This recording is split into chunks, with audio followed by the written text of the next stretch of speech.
Los 430 años borrados en Egipto revelan algo prohibido. ¿Sabes cuál historia bíblica me dejó sin dormir durante semanas? Los 430 años de Israel en Egipto. Y no por las razones que piensas. Todo el mundo habla de las pirámides, de Moisés, del Mar Rojo. Pero hay algo que nadie menciona. Algo tan perturbador que cuando lo descubrí, tuve que cerrar la Biblia y caminar un rato. Como un pueblo esclavizado, analfabeto, sin templos, sin sacerdotes, sin textos escritos, transmitió su fe durante 400 años sin perderla. Déjame ser completamente honesto contigo. Al principio pensé que era imposible. 4 siglos es mucho tiempo. 14 generaciones completas. La mayoría de las familias ni siquiera recuerdan el nombre de su bisabuelo, pero Israel recordó todo, desde Abraham hasta el día del Éxodo. Cada nombre, cada promesa, cada pacto. ¿Cómo? Esa pregunta me persiguió, y lo que encontré cambió completamente mi forma de ver esta historia. Porque no fueron solo esclavos construyendo monumentos, fueron arquitectos de su propia libertad desde el primer día. Y dejaron códigos secretos que estuvieron escondidos durante 3000 años. Códigos que ahora mismo están siendo descubiertos por arqueólogos en el desierto egipcio. ¿Estás listo para ver esto? Porque lo que viene va a destrozar todo lo que te enseñaron sobre Egipto. Vamos allá. Año 1876 a.C. Jacob baja a Egipto con 70 personas. Una familia pequeña. Pastores nómadas. Analfabetos. Viviendo en tiendas mientras Egipto construye templos de piedra. Y ahí empieza la cuenta regresiva más larga de la historia. 430 años. Espera un momento. ¿Por qué exactamente 430 años? ¿Por qué no 400 como dice Génesis 15? ¿Por qué no 500? Esa pregunta me obsesionó. Porque cuando empiezas a investigar, descubres algo inquietante. Los números en la Biblia nunca son casuales. Nunca. Y 430 es un código. Un código que predice exactamente cuándo vendría el próximo libertador. Pero voy a volver a eso después. Primero, necesitas entender algo. Dios no puso a Israel en cualquier lugar. Los puso en Gosén, la región del delta del Nilo. ¿Por qué esa zona específica? Piensa conmigo. Gosén era tierra fértil, pastoreo perfecto. Pero aquí está lo interesante. Estaba aislada. Los egipcios odiaban a los pastores. No se mezclaban con ellos. Era como ponerlos en cuarentena cultural. ¿Ves el diseño? Dios los aisló a propósito, porque Israel necesitaba algo que Egipto nunca podría darles mezclados con su población. Identidad. Durante los primeros 100 años todo estuvo bien. Israel creció pacíficamente, de 70 personas a miles. Las familias se multiplicaban, los rebaños aumentaban. Nadie los molestaba. Egipto los necesitaba. Eran buenos pastores, buenos trabajadores. Pero entonces algo cambió. Año 1730 a.C. Los hicsos invaden Egipto, pueblos semitas del norte, parecidos a los hebreos. Conquistaron todo el país y gobernaron durante 160 años. Imagina eso, un pueblo extranjero controlando la superpotencia más grande del mundo. Los egipcios nunca olvidaron esa humillación, nunca. Pero en el año 1570 a.C., Egipto se levanta. La dinastía 18 expulsa a los hicsos, reconquista su tierra. Y aquí es donde empieza la pesadilla para Israel, porque ahora Egipto tiene trauma nacional. Semitas casi destruyeron su civilización. Y adivina quién más es semita. Israel. Éxodo capítulo 1, versículo 9, dice algo escalofriante. Faraón le dice a su pueblo: este pueblo de Israel es más numeroso y poderoso que nosotros. Hay que tomar precauciones. ¿Escuchaste eso?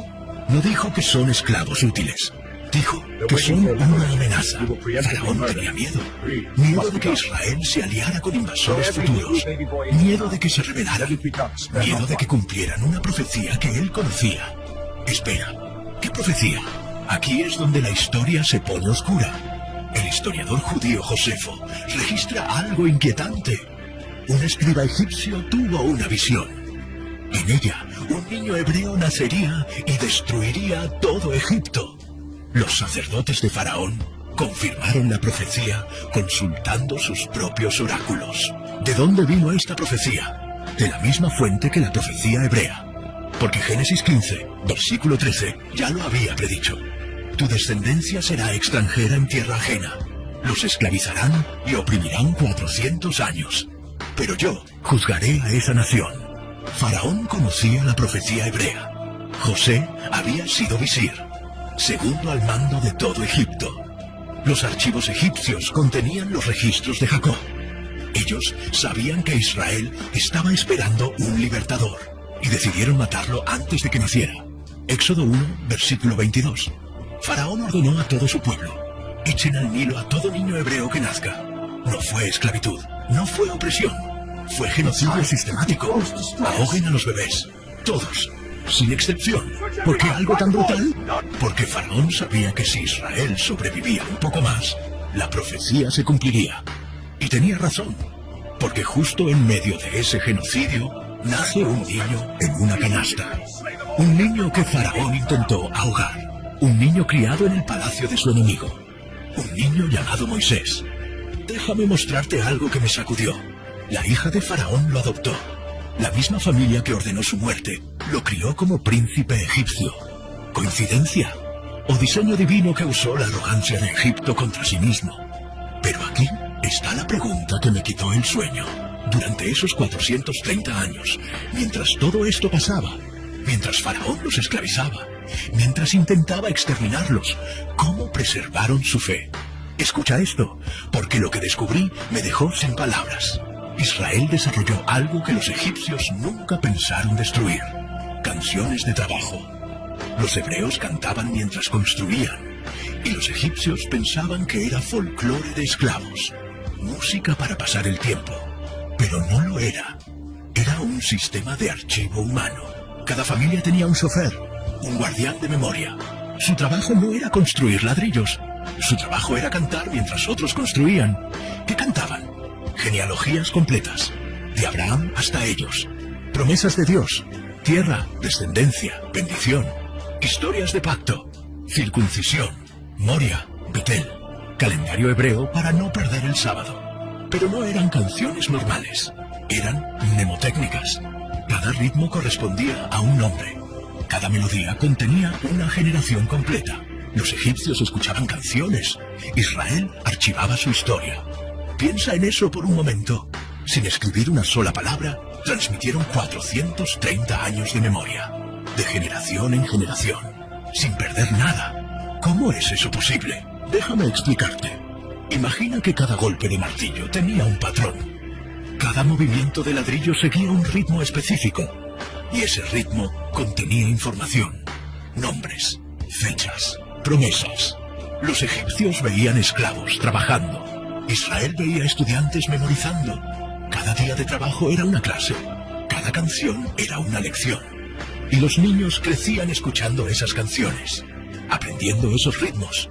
Para cuando tenían 10 años, conocían toda su genealogía. Para cuando tenían 20, podían recitar las promesas de Dios. Para cuando tenían 30, eran maestros enseñando a la próxima generación. 430 años, 14 generaciones. Y ni una sola olvidó quién era. Pero hay más. En 2013, arqueólogos británicos encontraron algo en Avaris, la antigua Gosén. Restos de asentamiento semita masivo, datado entre 1800 y 1400 a.C. Casas de estilo cananeo, tumbas con entierros no egipcios y algo más inquietante: marcas geométricas en ladrillos de barro, triángulos, círculos, líneas en patrones específicos. Durante años pensaron que eran errores de construcción, decoración aleatoria, hasta que un lingüista hebreo comparó los patrones con el protohebraico y descubrió que deletreaban nombres. Mira esto. Israel estaba dejando firmas. Cada cuadrilla de trabajo marcaba los ladrillos con las iniciales de sus tribus. No en hebreo legible. Eso sería destruido. En códigos geométricos que parecían decoración. ¿Por qué? Porque sabían que un día saldrían. Y necesitaban evidencia física de que habían estado ahí. De que no eran fantasía. De que 430 años fueron reales. ¿Ya te has puesto a pensar en eso? mientras construían las pirámides de su opresor, estaban dejando mensajes ocultos para el futuro. Firmas secretas que gritaban: estuvimos aquí, fuimos esclavizados, pero no fuimos quebrados. Esos códigos siguen ahí, en ruinas olvidadas, en ladrillos enterrados bajo la arena, esperando ser descubiertos. Los medios nunca reportaron esto ampliamente. ¿Por qué? Porque si los 430 años fueron reales, si Israel realmente estuvo en Egipto, si las plagas realmente ocurrieron, todo lo demás también es verdad. Y eso incomoda. Pero aún no te he contado lo más importante. ¿Cómo mantuvieron esto durante 14 generaciones?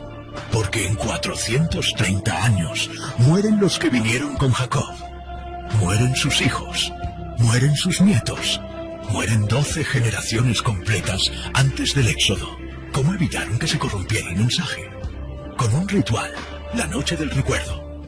Cada familia, una vez al año, reunía a los niños y recitaba: mi padre fue un arameo errante que bajó a Egipto.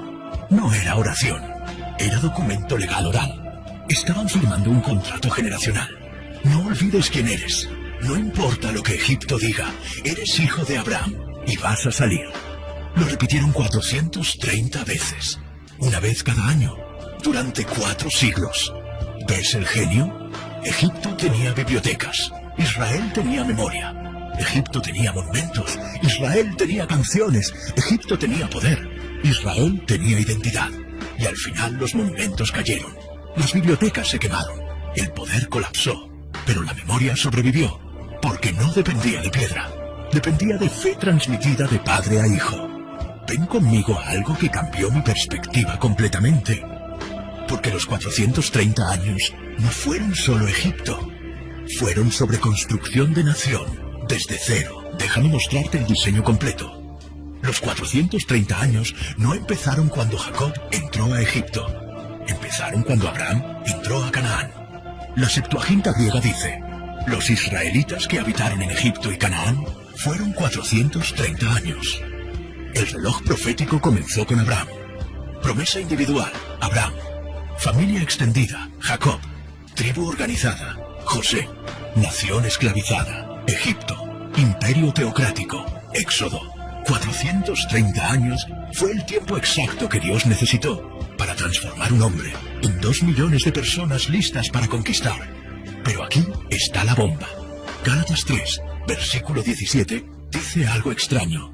La ley vino 430 años después de la promesa a Abraham. Espera, ¿qué? ¿Ves lo que está diciendo Pablo?